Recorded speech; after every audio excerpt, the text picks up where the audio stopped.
조선대학교 김모 교수가 전임 교수로 임용된 건 2014년 10월. 당시 교수 채용에는 논문 실적 5편 이상을 제출해야 지원 자격이 주어졌습니다. 하지만 김 교수가 제출한 논문 중 3편이 지난달 재심사 끝에 표절 판정을 받았습니다.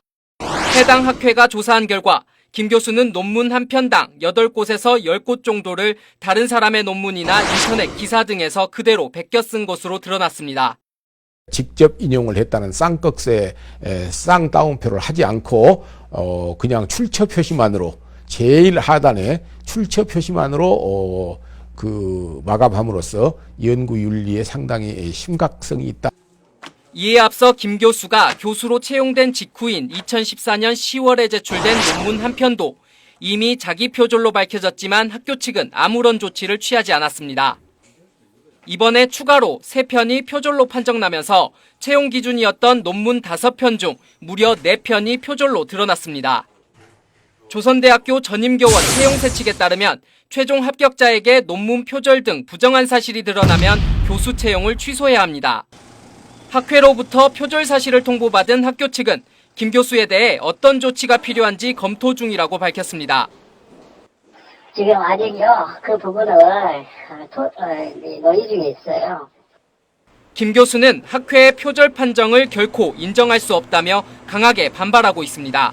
논문 문제 때문에 말씀 여쭤보려고 하는데. 누가 틀리라고 그래요? 지금 당신이 나한테 하는 얘기가 무슨 교수한테 표절을 말하는 건 사형선고 똑같아요. 나가세요. 학회에서 표절이라고 판정. 그거 제가 이의 신청 지금 하고 있습니다. 김 교수의 표절 문제는 채용이 결정되기 전부터 이미 심각하게 논란이 됐었습니다. 김 교수는 채용 과정에서 모두 8편의 논문을 제출했는데 이때 표절이 의심된다는 익명의 투서가 학교 측에 접수됐습니다. 이에 따라 조선대는 논문이 등재된 학회 4곳에 각각 검증을 의뢰하는 등 논란이 일었지만 문제가 없다고 결론을 내리고 김 교수의 채용을 결정했습니다. 당시 학교 측이 보다 철저하게 표절 여부를 검증했더라면 김 교수의 표절 논문은 사전에 밝혀질 수 있었던 셈입니다. 가장 책임지고 감당해야 할 교무처나 이런 쪽에서 그냥 이걸 문제시 삼고 있지 않다고 하면 학교는 안으로 썩어 들어가는 거죠.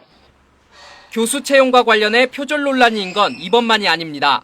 지난해 다른 단과대 교수를 채용할 때도 이사회에서 교수 지원자의 논문 표절 문제가 제기됐습니다. 하지만 조선대 연구처는 조사 결과 표절이 심각한 수준이 아니라면서 채용을 밀어붙였고 법인 감사와 일부 이사들은 명확한 근거도 없이 표절이 아니라고 한다며 강하게 반대했습니다. 찬반이 갈리자 이사장은 문제가 생기면 학교 관련자들이 책임을 지겠다며 거수 투표를 해 찬성과 반대 5대3으로 채용을 결정했습니다. 교수 채용과 관련된 표절 의혹을 놓고 거수 투표로 결정해 논란의 불씨를 남겨놓은 겁니다. 학생들은 실망과 함께 당혹감을 감추지 못하고 있습니다. 그러면 좀 다른 교수님 거를 듣고 싶지 않을까요? 표절을 하는 교수님보다는 좀 더 자기 실력 있는 교수님께 수업을 받고 싶죠. 교수 채용 과정에서 논문 표절 논란이 잇따라 발생하면서 조선대학교의 논문 검증 시스템이 너무 허술한 것 아니냐는 의구심이 커지고 있습니다.